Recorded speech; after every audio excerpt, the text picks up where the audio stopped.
Le Kalalou Gombo est mieux que le Viagra.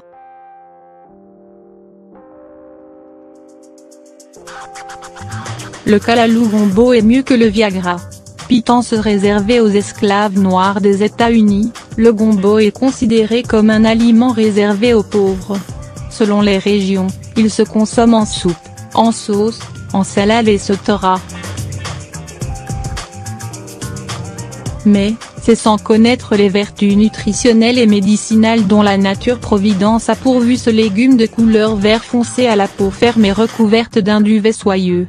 Quelques usages du gombo. Il a été découvert que cet aliment, ayant une forte concentration de vitamine A, est extrêmement bénéfique pour renforcer le muscle cardiaque et augmenter ainsi les sécrétions des glandes sexuelles, que ce soit chez l'homme ou la femme.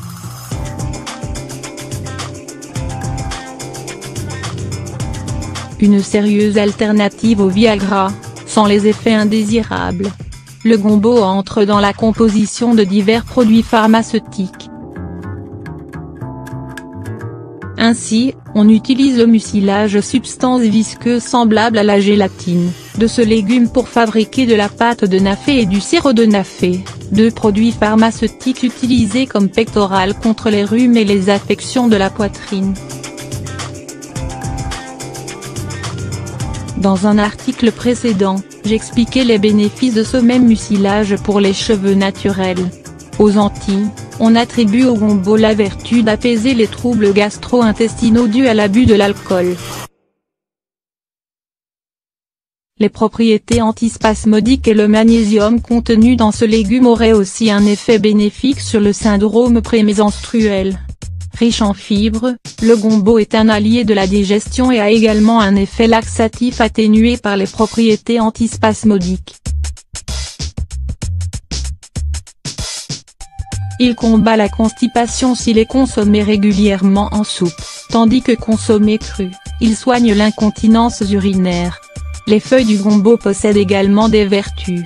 Ainsi, écrasées dans l'eau de bain, elles tonifient et leur jus soigne une peau irritée. En complément avec les fleurs et préparées en bain-marie, elle soulage les ampoules aux pieds et aux mains. La tisane faite avec les graines sèches du gombo est diurétique, elle aide à combattre les cystites et la dysenterie, l'irritation des intestins, l'hypertension, le diabète et les fièvres. Pour soigner la fièvre, on recommande de griller les graines sèches en poudre et de les faire bouillir quelques minutes pour donner aux enfants sous la dose d'1 à 3 cuillères à soupe. En cas de constipation, coupez le gombo vert en petits morceaux glissants. Les faire bouillir et boire. Les adultes doivent boire le liquide obtenu le matin et à midi. Le fruit contient une substance mucilagineuse utile pour épaissir soupe et ragoût. Par ailleurs, les chercheurs nutritionnistes attribuent au gombo la vertu de faire baisser le taux du cholestérol de 30 à 50. Le fruit contient une substance mucilagineuse, de texture gélatineuse, utile pour épaissir soupe et ragoût. On conseille généralement de choisir des gombos bien colorés de moins de 10 cm de long afin qu'ils ne soient pas durs. Le gombo se mange cru ou cuit et il fait partie de nombreux plats créoles et africains. Conseil de préparation des gombos. Il est possible d'empêcher la sécrétion de la substance visqueuse en blanchissant rapidement les gombos à l'eau vinaigrée. Une autre méthode pour obtenir le même résultat consiste à faire tremper les fruits entiers dans de l'eau citronnée pendant environ 2 heures. Après avoir été lavés, faites sauter rapidement les gombos à l'huile très chaude.